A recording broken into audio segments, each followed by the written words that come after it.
Hello, everybody, and you're welcome to another exciting and informative episode of Coffee and Beans with Adesola Balogun. I have an amazing guest with me. I mean, it's taking a while. Before I had to bring her here, but I'm happy she's here. I mean, she's one person I admire a lot. Tolu and I go way back. We were in uni we were in uni together, but then she left, and I've followed her journey, and she's one of those trailblazers, in the information space that has carved a niche for herself, and I'm so glad that she's found out that she's made time to be on the podcast. Please welcome Tolu Dima-Okojie. You're welcome, Tolu. How are you doing? Hello, I'm excited to be here. I'm so happy to be here. Thank you. It's so wonderful for you to find time here. Like, I know that you and I are gonna. I mean, before the mics came on, we've already shared a lot, and I want us to also say. I mean, we'll probably revisit those issues again, but let me say how proud I am of what you've achieved, what you're still achieving. Like, I see you on profile. I'm like, that's my friend. I know, I'm like, please let me farm. So welcome to the podcast. Great work you're doing with the Money Map Academy, by the way. Thank you. So I want to read your bio so that they will know that the person that is here is not a small somebody. Okay. So Tolu is a money behavior strategist, certified financial education instructor, a business owner, real estate professional, an investor, and an author. Only you. She's a founder of Money Map Academy, a finance literary organization that helps entrepreneurs and business professionals who want to build wealth independent of their business or salary to invest so they can be financially free. Tolu is the creator of the Money Behavior Quotient, the MBQ, a tool for assessing how your lifestyle is hindering you or helping you to build wealth. Tolu works with organizations to train their teams on how to implement life-changing money strategies that will increase the team's productivity as team members start to connect the dots between their work and their income and reduce the financial pressures that might have hindered them from fully optimizing their income. She's a renowned speaker. She's an author of the book 21 Tips to Move You from Broke to More Than Enough. She's a member of Wimbiz, Charter Insurance Institute, Naives, Ezra Brown, the Koi Club. She's an enthusiastic reader of diverse books and is happily married to 2 princesses. Yeah. Drum roll and clap, please. So, in the first season of the pod, I brought in a finance guy. He talked about how to be investor ready, Mr. Abiodun. Okay, and I realized how much impact that episode had on a lot of entrepreneurs. A lot of entrepreneurs are like, they didn't even know that So the thinking is, oh, my business is small. Let me wait till when I start making millions before I prepare my business for investors or before I get an account. How much do I even earn safe that I'm getting an accountant? So I told myself that in the second season I was going to get a finance person. I mean, who else to talk about that than you? You own a business, you've run a business, and not just that, you take it up a notch, you help people to invest. My first question is, why is it hard for entrepreneurs to be disciplined with their money? Great question. So first of all, I want to thank you for inviting me over. I don't know why it took you so long to invite me, by the way, and I don't know why I keep going on about how it took so long to get me here. I'm not that complicated. Okay, well, let's just go. Let's go with that. Let's go with that story. Let's go with that story. Cool. But I'm excited to be here, and I'm happy to see what you're doing with the brand Outspoken and also with the pod, Coffee and Beans. Amazing. So I think that's an excellent question, and the truth is, it's not an entrepreneur's problem. It's actually a people problem. And I say that because across industries, from accountants. I remember when I first started having accountants, ICANN certified accountants as clients, and it was a bit of a shock to me because in my mind I'm like, I don't understand. This is what you went to school for. Like, what are we doing here? Yeah. And I realized that you can have the knowledge, head knowledge, but the practicality of it is something completely different. So what am I saying is that fundamentally, for the bulk of us, from home and school and place of worship, as it were, if you're a Christian, Muslim, traditionalist, whatever it is you are, we don't get to learn about money. We get to learn about how to curtsy, how to greet, how to behave when others are around looking. But that part where people are not seeing, which is also a big driver in our lifestyle, money is not something we address. Right. So I tell someone, I said, look, if someone is horrible at their finances and you put them at the helm of affairs, it doesn't matter, it's going to crash. It's going to crash, yeah. Either as an entrepreneur or as an employee, because they might struggle with numbers, except they have the right support, someone who knows how to do that. So it's not really an entrepreneur's problem. But it's only more obvious with an entrepreneur because now the buck stops with you. With you, yes, exactly. Everything is centered around the decisions you make. So you're only going as far as the information or skill set you have. So if you have not recognized that gap in terms of finances, in terms of discipline, then you're going to struggle. Again, for most entrepreneurs, generally speaking, especially in our climate, we don't tend to work in formal environments. So we don't even have, in quote, the mentorship of structure, the mentorship of discipline, the mentorship of systems to protect you as an entrepreneur, to ensure that money goes this way, that way, and whatnot. So if you don't see that, then you don't know what to do. If you didn't see with your parents, then you don't know what to do. My own journey was, I always say, one part of my bio that was missed. I talk about how I'm the daughter of a rich entrepreneur dad and a poor entrepreneur mom. And that's because my dad couldn't understand why it wasn't obvious to my mom what to do with her money. And my mom couldn't understand why my dad made it seem like it was so easy when it wasn't for her. Yes. And I remember her struggling for the bulk of her business career she started with a certain capital and she could not understand why she was trading so much and she was having less money. She really did not understand. Both your parents were entrepreneurs? Yes, wow.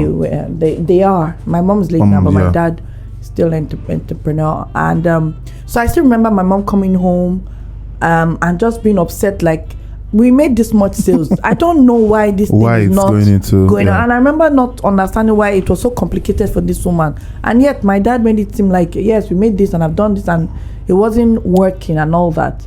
So later in her life, I remember she would not open her store the next day until she was done with the accounting for the day before. Wow. It didn't matter if it was 9 o'clock. She was like, I have not sorted, she would say it in Yoruba, like, I have not sorted out what we sold, the profit from what we sold yesterday, and what I need to run the business for the next day.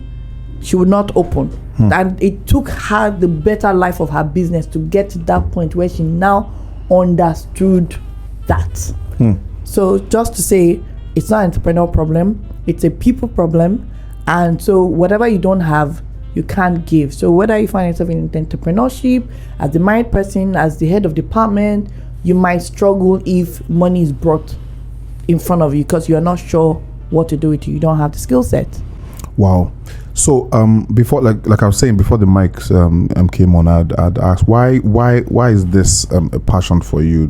Teaching people how to use their money, teaching people how to invest their money, teaching people how to, I mean, you call yourself a money behavior strategist. Yeah. So I mean, what she said is actually very, very it resonates with me a lot because I remember growing up, both my parents too were entrepreneurs, and I see how, I saw how my dad is late as well, but my mom's still also doing her thing.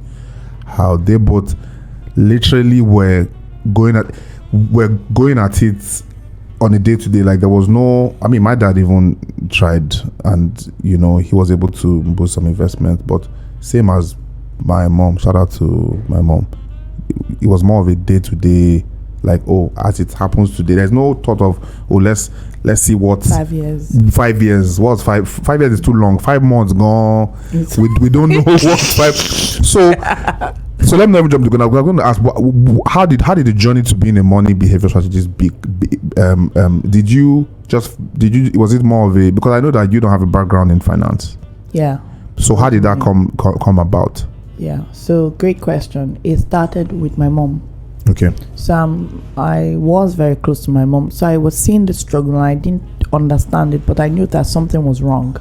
Particularly because my mom was my first financial mentor who would say, like, hey, you see me, I have my own money, I want to do what I want to do, I can do it, I don't have to call your dad, and then when I need to call your dad or I want to call your dad, I can.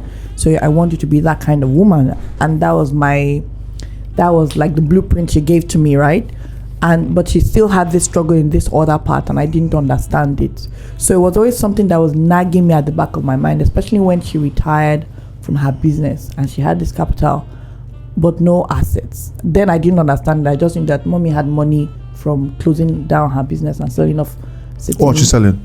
She was a distributor for Nigerian breweries, for NBC, Nigerian Bottling Company, Coca-Cola, etc. Oh wow. Yeah. So she was the distributor with them and she just said she was tired. And I'm like, okay, you don't have to, I mean, it's all right, come home. And she's staying home, and I got to know later on that I still remember her story, and it upsets me still that she said she literally went to the ATM machine one day, put in her PIN, and it thing said insufficient funds.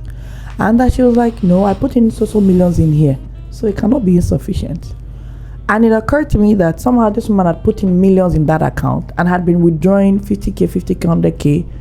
And it never occurred to her that it would finish, or it had finished, or she was oblivious to the balance. I wasn't with her in that space. All I knew was that she had a lot of money at the time. And a couple of years or so later, she's like, okay, I now don't have money and I need an allowance, basically, because there's nothing else. And I know for a fact now that she was deeply unhappy about how she found herself in that situation. Not because she could not have the support of her spouse and her kids, because it was available. She hated the fact that she had come to a position where she had to, or it had to be a case of she needed that kind of thing and all that. I think it was disempowering for her, and I guess it's one of the reasons I think subconsciously she was done with this world. Because it was like, I can't start again. I can't. She really hated it. Yeah, I remember that much. Like, you give her allowance, she'll pray for you, bless for you, but she'll be annoyed that this should be extra. Extra, yeah. This should be extra, not what I absolutely rely on. I believe that strongly. So that seeing that journey of someone I love go through that, not knowing what to do, and being someone that I knew was a driven, passionate, hardworking person, it was a bit confusing for me. Right. And so when I got exposed to my financial mentor, who incidentally came to my place of work then, and he taught us, I was like, see, you said everything that makes sense. I know this thing you are talking about, and how can I be a part of your team? How can I support? Because in fact, I remember then I was like, please, all these employees, they don't need it. They don't need it because they don't appreciate, because every 31st money go land account, right? Exactly. But for the entrepreneurs, they're like thinking, how do I pay my bills? How do I pay salaries? How do I pay myself? How do I grow the business alongside? Yes, exactly, and all that. That's literally how the spin-off came. But that was the journey to it. Like, I found someone who seemed to articulate the issue, and with a solution to it. And literally, that's how it was birthed.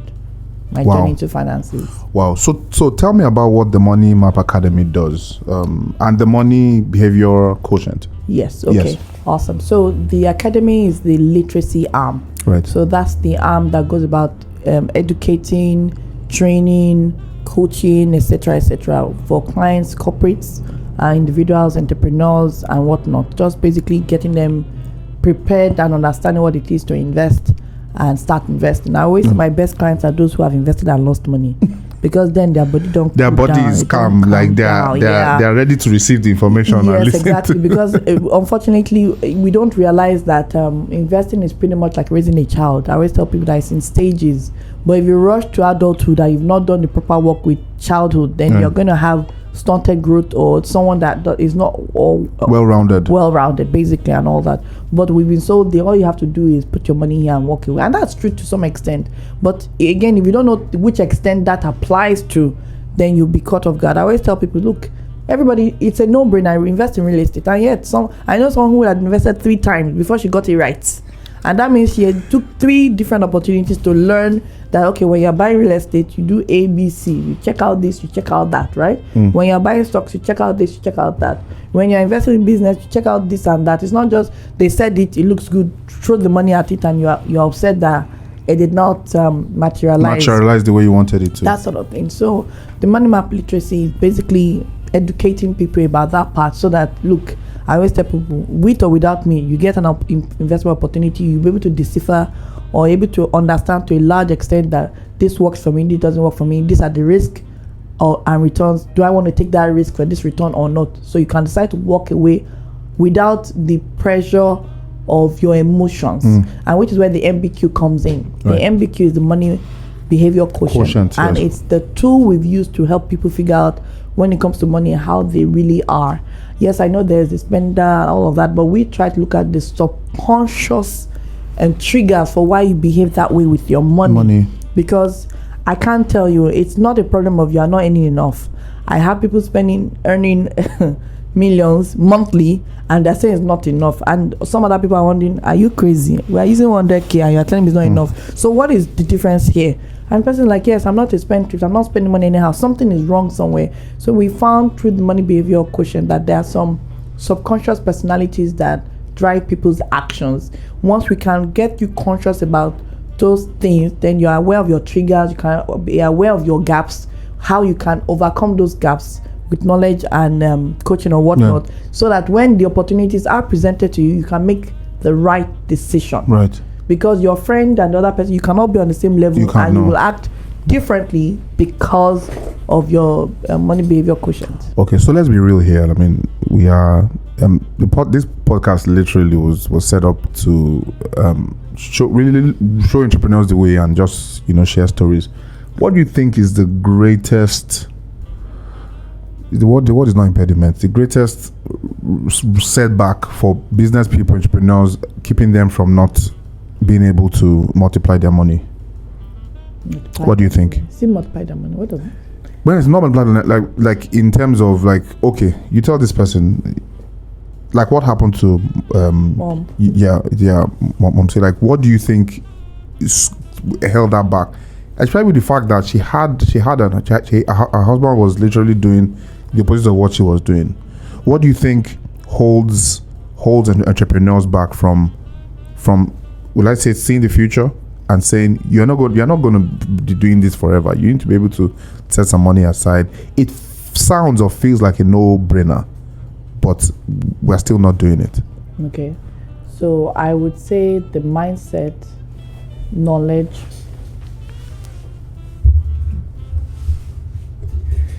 Okay, I would say the mindset, knowledge, and accountability. Yeah, that's what I would say. So I'll take all 3. They're kind of related, but I don't want to join issues so that we can pick it up. We can pick it up, yes. Yeah. So there's the mindset part. You've said it already. If you keep thinking you're a small business, what you are doing is you are like an addict. You start an addictive behavior of, I don't have to be accountable, I don't have to be disciplined because I am just a small business. Yeah. The problem is you continue with that behavior. When it's time to step up, you still can't change because it's reflex. You already have habits from... You got a habit. You wake up in the morning, you pick up your phone. There's someone that says stop. You are going to struggle. So you started with a mindset that you cannot or you should not, or there's no need to bother. So that mindset really bothers a lot of people from taking the next step because you can't get past it. So if we don't work on that mindset, we're going to have problems. The second is the knowledge. Like I said, if you've not had formal exposure to, a structured environment and all of that, you don't even know that this thing exists and that you can create a system, even no matter how small you are. There's a system I like to use for my entrepreneurs. It's called Profit First. Fantastic. There's a book about it. You can read it up, but it's literally one of the tools I use. Profit First. And at a small level of business, with that knowledge, it's like you can start being disciplined and managing your money much better. So, but if you don't have that knowledge, if you don't have someone to show you, if you don't have someone to fetch, if you don't even know that you are lacking that knowledge, you're going to struggle. Then the third one is accountability. Now, I like to look at it from the point of view like, hey, as a child, you are going through, remember I talked about the journey of life. As a child, you need an adult to show you the way. Yeah. I think that one of the things we missed is as adults is that we don't need parents in code to remind us that get ready, homework, etc., that kind of stuff, right? So as adults, we're like, I'm an adult, I don't need to be accountable to anybody. The problem is when you're in school, first term, someone can see that you're already messing up in maths and can look for lesson teacher, look for let's make out time, align you in the right direction. As an adult, nobody is calling you out that you are messing up in your maths, you are messing up in your science, you're messing up in your marketing. So something that you need to address in 6 months becomes something you're addressing 6 years after. So you continue to struggle. So what am I saying? Yes, you can get so this is where having a board can be relevant. You can have formal and informal boards, a coach to support you there, an external auditor, or a mentor. For me, it's about, look, fundamentally, you're like, you want an egbon, you want a big brother, big sister, someone who is in industry, or someone who has got ahead of you in that thing or in something similar that can, call you out. And I think as an adult, it's difficult for us to get people to call us out on our BS. Yes. We don't like it. We don't want it. We like to do it for our kids because we want to make sure they will be better in life. But somehow we don't want to be for better in life or what? Yeah, exactly. So if you don't get someone to be accountable to, no one is going to call you out. Your spouse sometimes can't do that because of, see finish, your husband, your wife, whatever. So you don't want someone that you respect or you are paying. I always tell people, you see that one that you are paying, you are annoyed that you are paying that money. So you want to make that money work for you. So you said that mentor, you can run away from that mentor too. It happens. So again, that's like that level of discipline that, you can go after the mentor. And if the mentor is someone that you're looking up to, chances that they're also busy. So you also want to be careful that, because I've seen that happen when they're like, the last assignment they give me, I've not done it, so I don't want to go back. And then you're like, so it's been 2 years. And like, because you haven't done the work, it's a problem. I don't know why, but African adults, let me not say men, because women too are there. African adults don't like to be held accountable. Yes. I want to believe that it's a, how do I put it now? Global, actually. No, but especially with the fact that we feel stifled. We feel like I remember when I was a lot younger, and I told my mom one day that when I start making more money, I'm going to buy a full chicken and I'll eat it all by myself. And she looked at me like, someone that hears you would think that we starve you. But I feel it's the same things applicable. Like we feel like, I never got access. So I know a fellow entrepreneur that every year on their birthday they travel. The business is literally struggling, but for them, money for travel, as in I have suffered too much in my life, I must travel. And I was telling them, I said, you travel, but this is the best time to invest in your business. And she says, nobody knows tomorrow. That I'm working, and I see that money is coming in. I must enjoy myself first. And then I now realize that I now realize that is the mindset of a lot of that's why my focus on entrepreneurs. Like we for instance, when I started my business in university because I was tired of being broke. So for the first 5 years, whatever profit was to fulfill my needs in school. After that, but then I also realized that this business is realizing that this business is more than just taking care of my needs. It's also preparing for the future. But not too many people have that hindsight. And I'm lucky to have people I've met on the way, you included, who have put them in the right direction. Especially you are making money now. You're making money now, but you can be better at how you position yourself to make more. And so that's absolutely, you're absolutely right in terms of what you said. Mind, knowledge, accountability. Mind, knowledge, accountability. Another thing I was going to talk to you about is another challenge entrepreneurs have. My money, business money. Why do you say my money is not business? I'm literally the one that my blood, sweat and tears is inside this thing. Money. Yes. Yeah. So the question is my business money my money or whose money? Yes. Whose money is the business money? From a legalistic point of view, we would say, how is the business structured? Is it an enterprise? Because when it's an enterprise, we're like, you and the business, you are one and the same. You can be sued and we'll be sued. Limited liability, etc. That's where we say it can be separate. But ultimately, the way to go about it really is to say, I like to use the word of stewardship. Is to say, look, in fact, before stewardship, I want to bring out that, outside of our climb, people actually build businesses to be sold. So people are like, okay, I'm building Outspoken so that and it's a point so that Tommy Hilfiger can buy this brand. Wow. So if I'm thinking that way, Tommy Hilfiger is not buying me.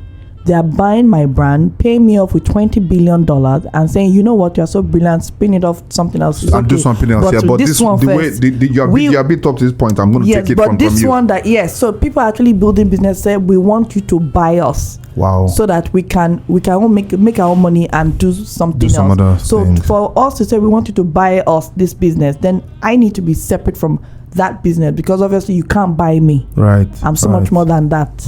Right. I mean, if you look at this guy, Tesla, what's his name again? Elon Musk. Yes, exactly. How could I forget?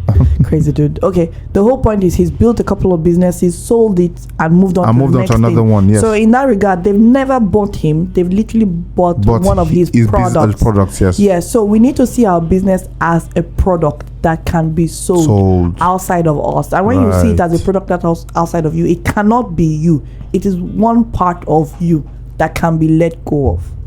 But for us, a lot of us, our sense of identity, our sense of worth, our sense of who you are is in the business. So that's why you see some people, I can't leave this business, so it's my life, it's me. Again, Elon Musk, he's done PayPal, he's done a couple of things that you can see that he is very clear that I am different from all these things. They're all expressions of who I am, and I can let it go. But for a lot of us, these expressions of who I am is all that I am, and I cannot therefore let it go. So ultimately, your business, especially when looking for growth beyond a certain level, should be separate from you. Right. And if it's separate from you, it needs to be operated from the steward point of view, that you're a steward, you're a business manager for that period, and the owner is still coming back to ask for an account of how it was operated. Wow, I've never actually seen it that way. I remember watching the movie about Gucci, where it was sold. Where they said there's nobody from the Gucci family that even runs the Gucci brand. Exactly. Wow. That really is transformational or transgenerational wealth, I like to call it, because I'm like, see, they can even have arrangements that, see, a portion of this will always be given to the family. You guys will always collect 100 million every year or whatever, right? We don't need you to operate it. It doesn't need to be you. People who are capable, people who are, and that's why I talked earlier about entrepreneurs knowing that, look, this is not my forte, and it's okay. Get someone who can run it. As long as ultimately I'm being fed from it, I'm all right. You're good. And if you want to be a part of it, then do it on the credibility of your worth, of your value to the business, and not because of it's my idea. Right. So that's why sometimes it doesn't grow past us, because our own vision is here. Someone wants to take it to the next level, and we're like, no, it's okay where we are. That's actually very mind blowing. Actually, I'm not sure I mentioned Tolu is also the managing partner of one of the top real estate firms in Lagos. So my question is, how does your role as somebody in the real estate space, I know you mentioned it, but in passing, real estate, the real estate space tie into teaching people how to invest and all? Like, do you just, when they say, oh, what do you just say, oh, buy this property or buy because that's the I get you, because the narrative is, if you want to have money, that buy land, or if you have bulk money and you want to know where to keep it, buy property. So I like to say, wherever there's money involved, I want to be there. Okay, all of us. But really, so I think what has evolved, what it was and what is still evolving into is that the real estate is my business, right? And that's what technically feeds me. Let me put it that way. Money Map Academy is my passion that evolved into a business when I kept getting requests and all of that. And I was wondering, okay, there's something here, there's a demand for this, and I do enjoy it and whatnot. So let me put some system around it and make that operate. Right. Later on, I also realized that there were people who wanted to invest in high value assets, real estate included, and they couldn't see a pattern or a way to get to that dream. So Money Map Academy was able to, through their programs, teach people like, okay, this is how you can, go ahead to do this. You can do it this way by saving, by dollarizing, by co-investing, by working another job, creating structure around your business so you can earn more money, creating more products, just helping you figure out a way to get ahead with your finances so that at some point you're able to buy real estate. And we have quite a few of our clients who have over time been able to get on the real estate ladder. So they're still coming back to mommy, but bottom line is like, look, because for some people it's like it can never happen. I'm like, why can't it happen? Yes, it can happen for you. You just need to be strategic about it, and with the right knowledge and support, it's doable. Okay. So what other investment opportunities are available to entrepreneurs like, will I say us? To apart from real estate. Okay. So I think the question is, where can I put my money? Yeah. I'll send you an invoice for that separately. But more importantly is I always tell people that actually investment opportunities all around us, and I'll start by saying that I think our definition of what an investment is what puts us in trouble. In trouble, yes. So in my book, I remember I said people say an investment is something you put your money in that gives you money, and I said that's the problem. An investment is something. What is that something? No, an investment is a business, right? That you fund either as a business owner or as a creditor. You are giving it money, you are lending money to it, so that when that business through its products and services makes money, right? Yes. Then you share in the profit or otherwise loss of that business. Remember, as an owner or as a lender. So I like that when I put that context to it. I'm like, so anytime an investment is presented to you, look at it. It is a business. What is that business doing? Are you in the business of real estate, providing accommodation services? Are you in the financial services business, a bank? You are doing savings, loans, investments, mortgage, etc.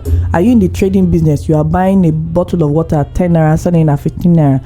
Are you in the design business? You are creating designs, concepts, using fabric and creating a beautiful outfit for occasions. Which business are you in? Because there must be a product or a service being sold which must be sold at a profit, because it is the profit that you are sharing, not your capital. So when you start taking it from that baby step, when someone tells you now that I have a goat, less is an investment, you can say, okay, what's the business you are in? Fine, this business, what are the risks involved? I remember earlier I said risk and rewards earlier in the podcast.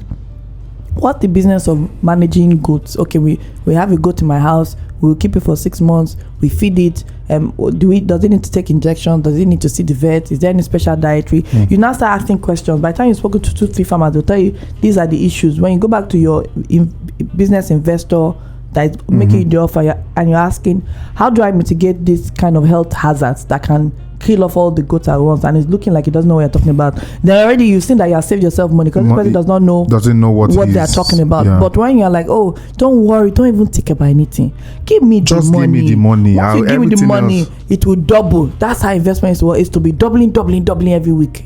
Now so scam this scam now. How important is it for people to that means okay, so that means it's quite important for people to know what they're investing in. Yes, to understand it. Do they have to know the nitty-gritty? Because so recently there's been a lot of, especially in the agri tech space, like, and I'm like, first of all, I don't know how it works, but I see, put your money in the cow, something, and gives you. But I think what people look at is the returns. You want to see that your money is multiplying. Yes. So, in other words, what if I'm not familiar with how any industry works? I just want a scenario where I put my money and I'm getting an investment back. Are you saying that isn't nice? Or that's wrong? I'm saying that there are risks to that kind of mindset. It can be very dangerous. So, if the agri-tech you're talking about, I remember when I did my investigations on it, and I went for a session with insurance and many agri-tech companies at Wheatbake, I remember. Reed Baker, yeah, I think it was Reed Baker. And I asked a couple of questions that he couldn't answer. And for me, those were questions that would show me, there were red flags that would show me that you were able to manage the risk that were inherent. And they couldn't respond, and they shoved it aside. I was like, okay, so there's something here. And that was when I'm like, okay, because I was adverse to it at first, and I said, let's figure it out, let me investigate. And once I saw it was against it wasn't meeting up to my checkmate. I'm like, it's gonna take one or two things, and this game will spiral out of control. And I told anyone who's my client, then who cared to listen, we check my page. I never spoke or advertised it actively. And when I was clear on this, I said, look, the going is going to be great for a while, but one day there's something that'll go wrong, because there's a value chain to agree that makes it difficult for what we're doing to happen. I mean, it was something as simple as I said, look, the one party says they've invested 1,000 chickens, and the assumption is they've insured 1,000 chickens first off, one example. With the other party, how do you affirm that they have not insured 10 and 10 not 1,000? How do you confirm that? You're just hearing the insured. And you're going with that. Yeah, two. I said, to what extent now are the risk in the value chain protected? And like, oh, we only protect this part of the value chain, this part is exposed. I said, so what happens if this exposure, this risk materializes? Like, then you're on your own. I'm like, so we think that the entire process is covered, because people's biggest take home was, oh, agri-tech is insured. And I'm like, see, it's like trying to insure your life. The insurance is that you will die, not that you will not die. If you understand, it is that you will die. Even health insurance, there's some extent after we tell you that we have reached our cap, and people didn't understand this. It just felt like it's a blanket, as if say, no, it's nobody. Look, if we are sure it will happen, we must take a piece of the pie. So that's how it works. So when we started saying this thing, we're like, you're not giving me 30% return, and you are complaining about the one that is giving me. Please leave us alone. And it was fine by me, because it was clear to me that the more savvy or knowledgeable investor would recognize and understand this red flags. But for people who didn't understand the fundamentals, they were just pouring money in. So which brings me back to your question. We're not saying you shouldn't know, you need to know everything, but I think you get to a point where you need to know a little bit more than what's basic, and depending on how much you're investing, then you need to pay attention. So I think with real estate, for example, for most people, because you are, a lot of money is leaving you. A lot of essence is leaving you. Is leaving you. You know, people tend to pay more attention. I mean, because you're like, if you lose this money, you have lost lost your life. That kind of thing, right? But 1,000 here, 1 million here, 50K here. I don't know. Maybe it's part of the approach sometimes, but it can seem like, oh, I can afford to lose it. And when you lose it, you are now very annoyed. But ultimately, the point is, it's a journey with investment, just like with your child. So it's not everything you will learn at once, but you have, like I always tell people, your career, do you stop after BSc? No, you keep even in your business, you keep wanting to go for courses, you keep wanting to go for conferences, you want to build your knowledge base in your area of expertise, and all of that money is supposed to come into your investments to help you to help you with your later part in life. Yes. Or even your current lifestyle. So why would you think you wouldn't need to have some knowledge about this over time and build on that? Why is that the one you want to outsource? If you are going to actually outsource it, then you need to outsource it to reputable, knowledgeable, long-standing companies. So not 2 years. I'm not saying there's anything wrong with them. Somebody must start somewhere. I always say, look, you decide. You can start. There are some companies out there, I don't want to mention names. They've been there 15, 20, 30 years, even more. And they're operating their license. They're registered with SEC, registered with the Securities Exchange Commission.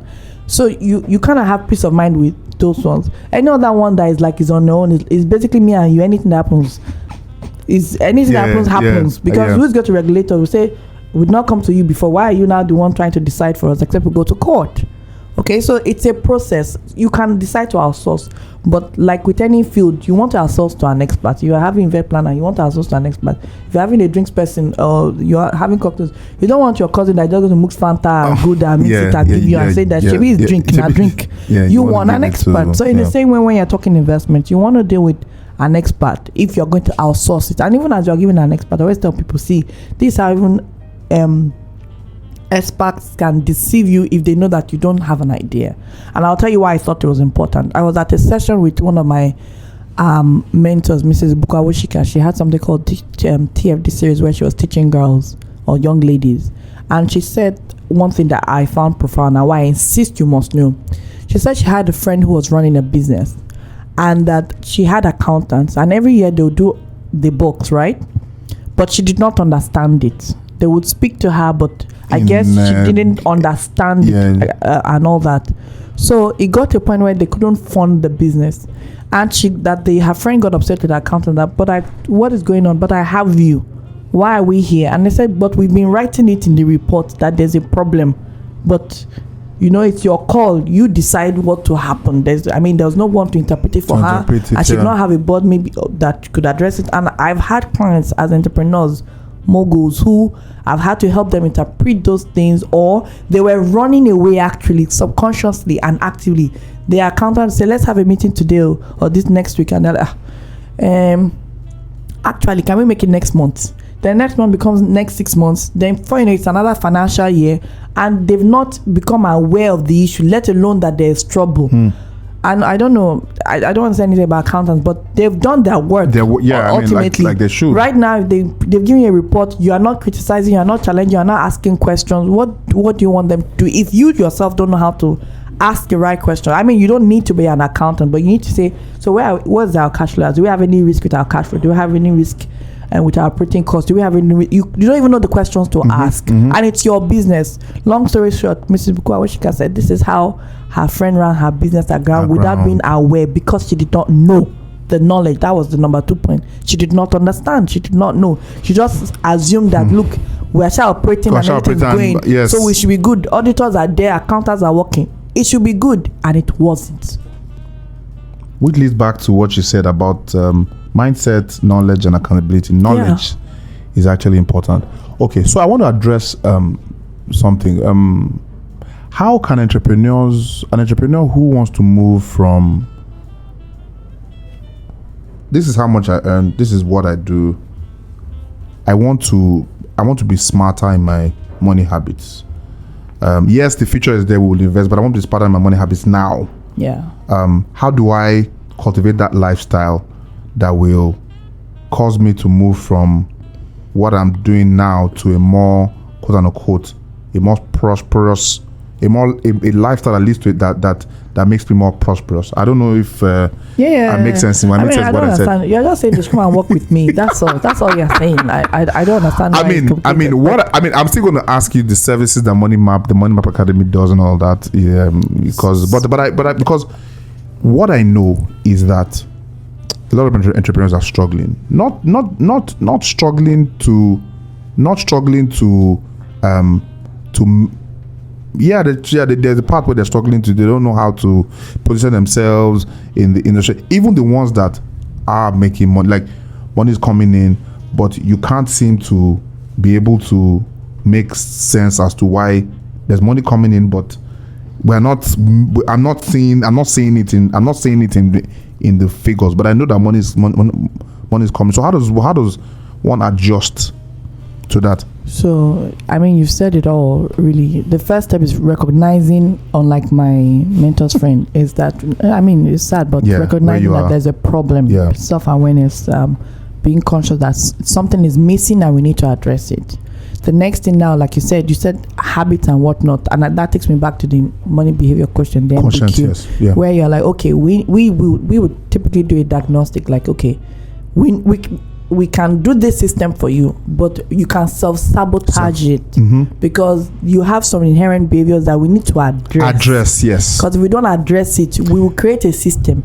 You will fight us. You will fight it and remove it because it's disturbing you from doing what you want to do, where what you want to do is to repeat the same behavior and get the same results. So there are things to do. As simple as when I tell people that, okay, let me give you an example. When you pay your staff, because they always say you must pay your staff, pay your staff and then pay yourself. And when I say pay yourself, sometimes especially when you're starting off, you don't have to pay yourself your worth. Yeah. Because sometimes paying your worth can take all the value out of the business. But that tells you two things. It tells you two things. First, pay yourself something because you are building a muscle, you are building a habit, a behavior, a discipline that there must be a portion that must come out of this for me. Business for me. If it's only going to buy me credit or buy fuel at 500 naira per liter, whatever, let Isha do something so that you know that it is accountable to you as something that you're doing something. One. Number two, it also begins to send a trigger to you that, look, where does this business need to be able to afford my value to some extent? Yeah. Right? Then that also forces you to start looking at the numbers, the type of numbers as revenue and profit that you should be looking at. All right? Because some of us actually just make the money, but we don't even know that this money we are making, we're supposed to be targeting 5 million a week. Exactly. Not 5 million in 6 months. That's why we are struggling. Because sometimes we're just, it can feel like a habit and you're happy, like a passion and whatnot. Not happy, sorry. Like a passion. And you're excited because it's coming up and stuff is happening. But you don't realize that look, this diesel you are burning, this stuff you are recruiting, this marketing ad and all that, there is a commensurate a sale value that should come for it. Yeah, so that we're investing so much, this must come. Exactly. You can see it's a process. Yeah, it is. So recognizing that, as I still remember when I got on that company, I was like, this is what we need to make it. I was like, nobody gives us pressure for that. I said, you will have pressure. You will have pressure.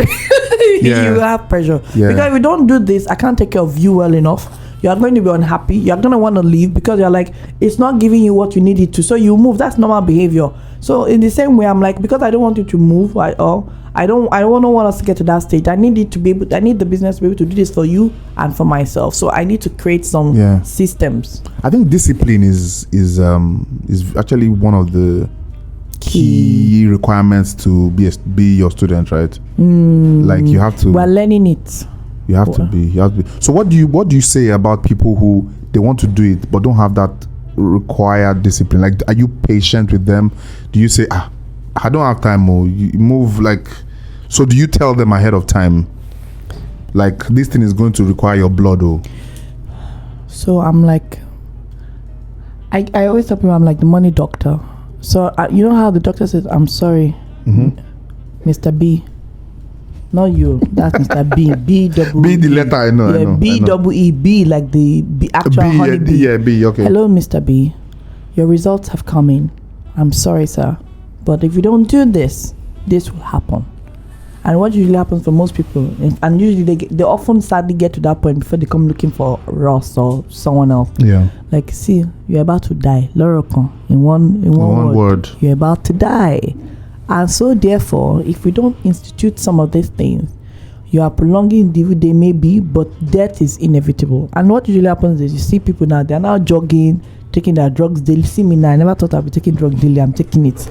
You know, things like that. So what will happen with our businesses? We're like, this is where we're at. What do you want for your life and for your business? Oh, you want to be ABC, you want to be Obama? Fantastic, love it.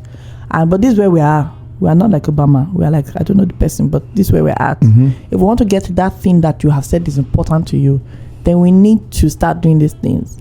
And if you are clear that that person, that Obama status, whatever it is what you want, then today, these are the action steps we need to take for the next week, for the next month, 6 months, and a year. And at the end of that time, you should be closer to that place you want to be, 50 to 95%, usually dependent on how well you are able to inculcate the behavior. Now, as we go through the process, we usually find out that there are other triggers, other things that may be helping.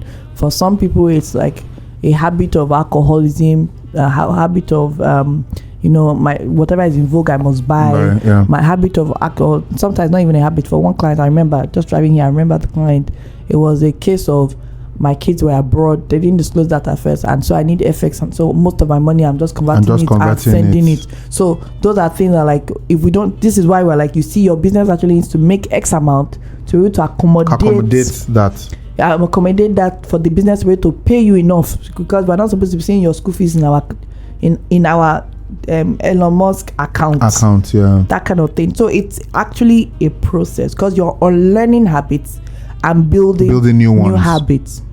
Wow. So it's a process. So I ask you, it's a 12-month thing, like it's a 12-month thing that even your child, when you beat her today, do this, tomorrow she will do it again. It takes you a few days, it takes you a while. That's 1-2 things. So imagine your habit around money that you've learned over 30, 40, 50 years. You're trying to shut up bad behavior and put on good behavior. I mean, I always tell people, I don't want to be with you 1 year. That's the truth of the matter. I've just seen that anybody that does come and go, shoot and go, you will not, you don't get it.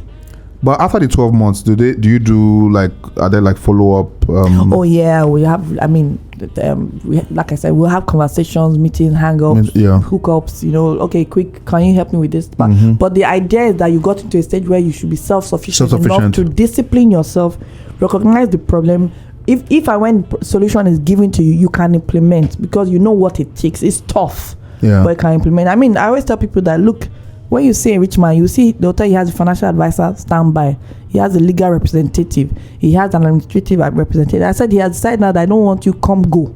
He has said I want you to be here permanently so that we can always ensure that we are going through the right steps to ensure that we continue to stay. Do you have setup for not the 360, but for the financial advisory role? Yes, exactly. So that we can. So that's why I'm saying that for some people, even yesterday, we continue to be a part of your system, right, as opposed to so I still remember, I'll tell you one person, I said, you are complaining about paying X amount to us when you have lost times X of that amount. At the end of the day, what you are literally saying is that you have saved this, the difference between that amount you would have lost and the value of us. If you quantify that, really, you see that you made headway. But again, the bigger problem is, are you ready? Because when people run, they were like, I don't know if I can do this. And I said that you literally said you're not sure if you want to progress in life. And honesty is not a bad thing, because again, it's because you know deep down that you have to let go of certain things.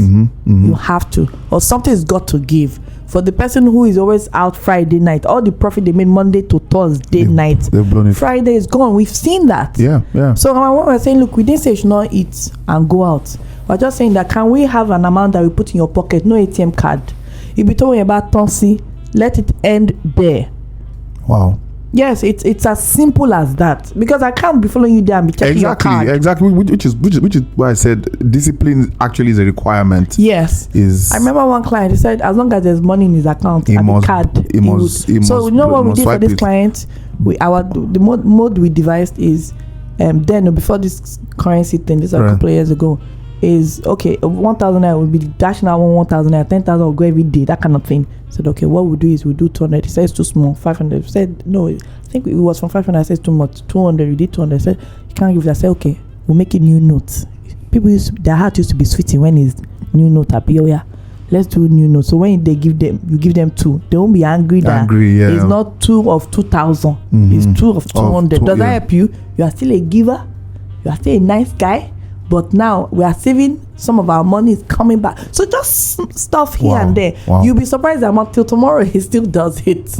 You'll be surprised the savings that were made just because you have to stop certain habits. Or the one that's like, if I drink, I must drink, and if I drink, it must be more and this. And you're like, okay, so 100K will go on 2 bottles that you and 5 guys will, and you're the one that is dedicated to pay for it every time. I mean, it's small stuff, but that's how we bleed. Wow. That's how we bleed. So being conscious about what those things are. For some of us, it's wig. For some of us, it's holidays. For some of us, it's that my kids must have the best ABC. And we're not saying they shouldn't, but we're just saying that you, just like your parents did with you, you do the best you can. You also need to teach the child that, see, life has consequences. If I do this thing, this could be the consequence, and sometimes I just can't, and we have to live with it. We will not die. Wow, that's so mind-blowing, man. That's actually so mind-blowing. Okay, so for someone that wants to be a part of the Money Map Academy, how do we get in touch? What are the requirements? What do we have to prepare for? Where do I have to be in my business journey to start? I'm not Jesus, but like my Lord will say, come as you are. So I think broke, bankrupt, wherever you are, let's come on board. There's always steps to take, some more than others. Some of my clients too are people are like, I don't have problem yet, but I don't want to have, and it's true that, but I've seen that people are having, my peers are having, and I don't want to have that problem. So I want to be preventive than reactive. We have that as well. So how can I ensure I don't fall into that hole as all that? So point is, just come as you are. Be clear that there's work to be done, but it's doable. It's tough, yes, and that's why it takes time. Some people have done this in shorter time because they're like, I'm ready. Like, life has happened to me. Don't worry. Anything you say, I'll do it. I'm gonna do it. And there are those that are taking their time, and that's okay, because like one client had to help me realize, so like, see, this one has been 3 years. I needed that 3 years. It's been a long journey I've been on to get here. So I needed that time to get off my old self completely, where I'm like, no. It's like when you are diet too, you see cake, you're like, it doesn't move me anymore. I've overcome that urge. And it's a process for most of us. It is a process. Wow. So you get there. So come as you are. We do your analysis. We'll tell you what our suggestions are. Sometimes we'll give you the report suggestions. You go and handle it yourself if you choose to, entirely your call. And but we tend to find more people come long term. A few people come maybe twice in a year and a half period before they realize that, look, I think I need to be in contact with you more frequently, yes. So that, and that's where the accountability comes in, because you see, if someone is not pushing you, not a lot of us, honestly, we are not designed like that. Not a lot of us are designed to be choleric, where we can sit on our matter. We can be self-motivated. Yes, we can be self-motivated, self-disciplined consistently. Yeah. A lot of these things are you have to learn it. Yeah. And adult education is tough, but it's doable. It is. So how do we reach you? How do we get in touch with the Money Map Academy? Awesome. You can find us on our website, www.moneymap.africa. Send us an email at info@moneymap.africa. You can also find us on Instagram by the same handle, and we're on YouTube too, but our real contact points are our email, website and email. www.moneymap.africa and info@moneymap.africa. You can find me personally on IG and send me a DM at Tolu_Dio. Our Instagram handle is Moneymap Academy there. I wanted to mention, one of the things we talked about why we said Africa is because we recognize that this problem seems to be very common in terms of the mindset about documenting, putting structure and whatnot. It seems to be worse for us here on this continent, and we found that for many clients it's the same issue in Ghana, same issue in Kenya, same issue in South Africa, or wherever Africans are. So we seem to have similar stories. So that's why we were like, look, we're not a Nigerian business. We're an international business, but we have a core focus on Africans wherever they are in the world. We have suppliers in Europe.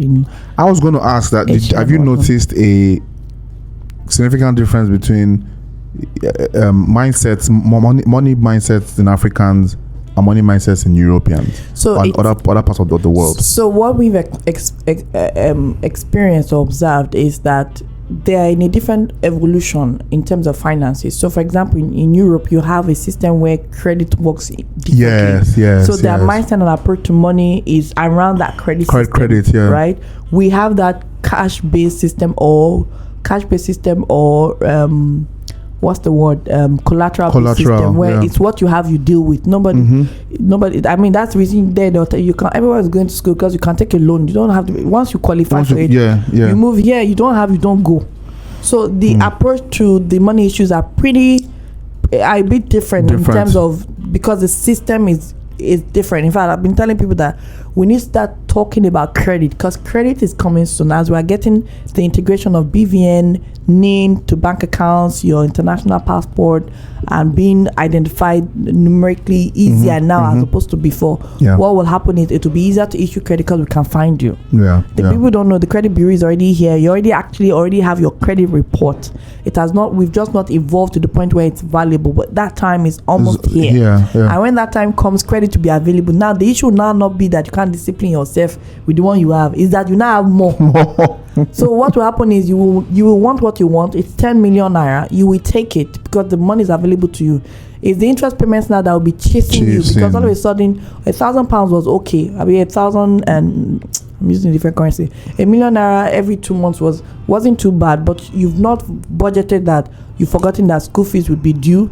Then you now say, let me just take another loan. Then your roof blew, take another loan. Now my car is bad, take another loan. I need to expand my business, but I can't afford it. But I don't like where I am. Let me just expand. And you're just taking financial decisions without seeing that there's a financial consequence to that action. So because we're in different system, ultimately, it's different. I mean, we have outliers, the Northern Africans, South Africa particularly, and all that in terms of credit system and whatnot. But generally speaking, we are more on the pay as you go with what you have that we use system. Yeah, amazing. Thank you so much, Tolu, for your time. I have so many questions, but we'll do it on the part 2. Yeah. Thank you so much. For our listeners who have comments, questions, send us a mail, fan mail at coffeeandbeanspod.com. It was such an intense and knowledgeable session for me personally. I hope it was for you as well. Please find us on Instagram, coffeeandbeans.pod, and on Twitter, coffeeandbeanspod.